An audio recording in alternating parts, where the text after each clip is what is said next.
عمران خان جب وزیر اعظم بن گیا تو عمران خان سے پوچھا گیا کہ کیا آپ اڈے دیں گے، اڈے مانگے آپ سے؟ تو اس نے کہا ایبسولوٹلی ناٹ۔ تو ایبسولوٹلی ناٹ جو ہے وہ اتنا بھاری تھا کہ عمران خان جو ہے حکومت سے بھی گیا، اور اس کے بعد آج بھی عمران خان بے گناہ جیل میں ہے۔ لیکن یہ بات کوئی میں اس لیے نہیں کر رہا ہوں کہ میں کوئی پوائنٹ اسکور نہیں کرنا چاہتا ہوں،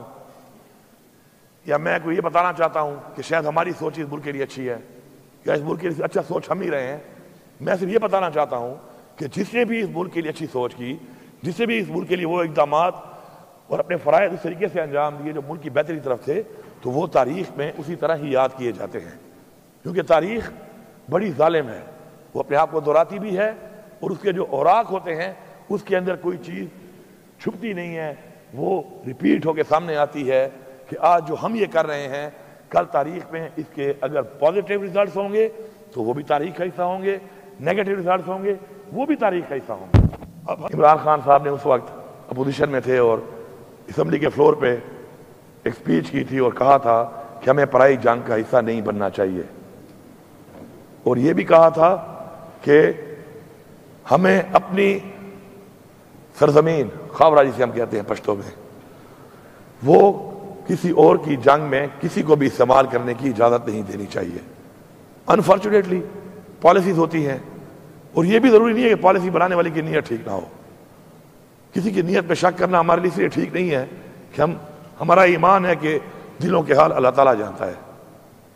ریزلٹس کیا ہیں ہم نے اس پہ بات کرنی ہے۔ اگر ان حالات کے اندر اس وقت فوج آئی تو فوج ایک پالیسی کے تحت آئی، فوج ایک ادارہ ہے، اب وہ مضبوط ہے، وہ کتنا مضبوط ہے، کیا فیصلے وہ کرتا ہے یا فیصلے وہ نہیں کرتا، یہ ایک لمبی ڈیبیٹ ہے، اس پہ ہر ایک کی اپنی رائے ہوگی۔ میں سمجھتا ہوں کہ پاکستان کے آئین کے مطابق وہ ادارہ ہے جو کہ حکومت کا پابند ہے، اور اس میں وہ جو فارمیلٹی تھی وہ اس کے مطابق حکومت نے ہی فوج کو یہاں پر آنے کے لیے کہا، چاہے آپریشن ہوئے تو کوئی آپریشن بھی حکومت کی اجازت کے بغیر نہ فوج کر سکتی ہے اور نہ ہی فوج نے کیا ہے۔ اب چونکہ ہم نے سیاسی بات کرنی ہی نہیں ہے، نہ ہی ہم نے کسی کی نیت پہ شک کرنا ہے، ہم نے پالیسی کی بات کرنی ہے۔ ان آپریشن سے کیا ہوا؟ آپریشن تو اس لیے کروائے گئے حکومتوں سے ایک پالیسی کے تحت کہ امن آئے گا، سوچ تو امن کی تھی، نعرہ بھی امن کا تھا، لیکن اس سے امن نہیں آیا۔ امن کیوں نہیں آیا؟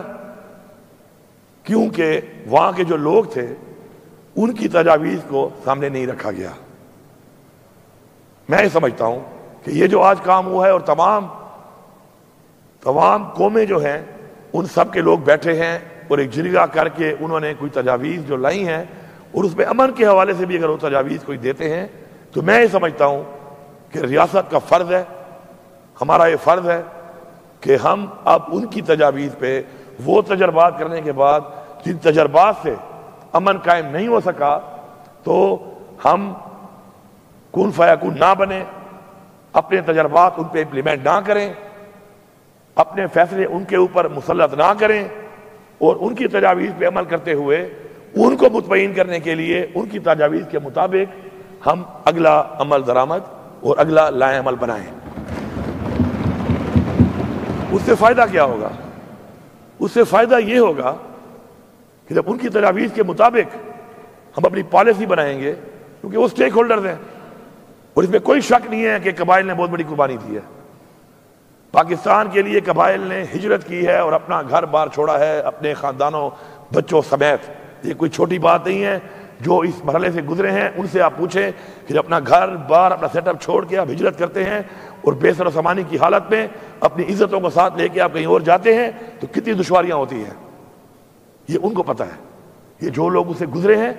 وہ جانتے ہیں، اور جنہوں نے محسوس کیا ہے اس کو وہ بھی جانتے ہیں، ایک بہت بڑی قربانی ہے۔ انفارچونیٹلی ان سے جو وعدے کیے گئے وہ وعدے بھی ان سے ایسے پورے کیے گئے جیسے ان پہ احسان کیا جا رہا ہے۔ یہ احسان نہیں تھا، احسان کا تو ان کا ہمارے اوپر تھا، اس ملک کے اوپر تھا، پاکستان کے اوپر تھا، امن قائم کرنے کے لیے۔ لیکن الٹا لگا ایسے جیسے ہم ان پہ کوئی احسان کر رہے ہیں۔ میں سمجھتا ہوں کہ ہمیں اپنی عوام کو، سٹیک ہولڈرز کو مطمئن کرنا اولین ترجیح سمجھنا چاہیے۔ اور میں یہاں پہ اعلان کرتا ہوں بحیثیت وزیر اعلیٰ کہ صوبے کے اندر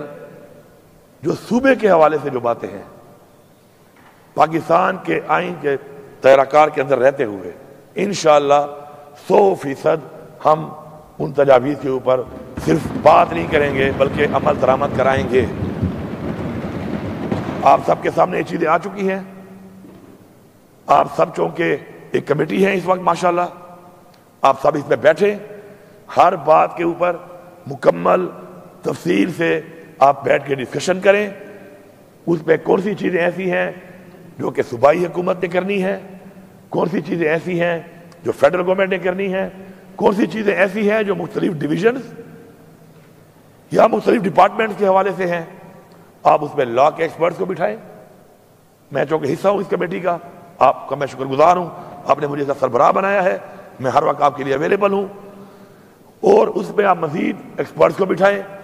اور ان سب چیزوں کی تجاویز مرتب کر کے پھر آگے ہم چلیں گے اور ہم فیصلہ کریں گے کہ کیا چیز ہم نے یہاں سے قرارداد کی صورت میں پاس کرنی ہے، یا کون سی چیز ہم نے کہاں پہ لے جا کر اس کا مقدمہ لڑنا ہے۔ میرا یہ اپنا پرسنل بلیف ہے کہ ناممکن دنیا میں کوئی چیز نہیں ہے، ناممکن دنیا میں کوئی چیز نہیں ہے، ایمان اور نیت یہ میٹر کرتی ہے۔ اگر آپ کا ایمان مضبوط ہو اور آپ کی نیت ٹھیک ہو تو اللہ تعالیٰ آپ کی مدد کرتا ہے، تو اس لیے ناممکن کوئی چیز نہیں ہے۔ اب ناممکن کو ممکن بنانے کے لیے ہمیں اپنے تمام تر جو اپنے کوئی ذاتی مفادات ہیں یا ہمارے کوئی ذاتی ایجنڈے ہیں ان سے بالا تر ہونا پڑے گا، اور وہ ہم سب ہو چکے ہیں۔ ہم نے اس 1 پوائنٹ ایجنڈا کے اوپر یہ فیصلہ کیا ہے اور پوری قوم نے دیکھا ہے اور پورے صوبے نے دیکھا ہے، تو ہم نے وہ پہلا سٹیپ لے لیا ہے۔ اب پہلے سٹیپ کے بعد اگلے جو سٹیپ ہے ہمارے لیے اس لیے آسان ہے کہ ہم نے ایک فیصلہ کر لیا ہے کہ اس کے اوپر ہم نے سیاست نہیں کرنی، اس کے اوپر ہم نے پوائنٹ سکورنگ نہیں کرنی، اس کے اوپر ہم نے مسئلے کے حل کے لیے اپنا پورا بھرپور کوشش کرنی ہے۔ اور اللہ تعالیٰ نے کیا فرمایا ہے؟ اس نے یہی فرمایا ہے کہ آپ کوشش کرو، صلہ میں دوں گا۔ تو انشاءاللہ مجھے پورا یقین ہے اس کے اوپر کہ انشاءاللہ جس طریقے سے ہمارے لیڈر عمران خان نے، اس کے بعد پھر ایک نیٹو سپلائی کے خلاف عمران خان نے ایک یہاں پہ ایک دھرنا دیا تھا، یہ جہاز چوک کے اوپر، میں نے بھی یہاں پہ رات گزاری تھی، وہاں پہ رات کو مجھے آج بھی یاد ہے، اس وقت یہاں پہ جہاز نہیں لگا ہوا تھا، اب یہ جہاز چوک بن چکا ہے، یہی جگہ تھی۔ پھر ایک وزیرستان مارچ کی جس کا ہوسٹ میں تھا، میں اس کا میزبان تھا۔ وزیرستان مارچ کی گئی تھی اگینسٹ ڈرون اٹیکس، وہ کی گئی تھی۔ کیوں کی گئی تھی؟ کیونکہ ایک سوچ تھی اور اس سوچ کے اوپر انہوں نے ایک میسج دینے کے لیے، دنیا کو بتانے کے لیے ایک فیصلہ کیا کہ اس طرح طریقے سے یہ چیزیں پاسبل نہیں ہیں، نقصانات کا خطرہ زیادہ ہے، فائدہ کم ہے۔ پھر آپ نے دیکھا کہ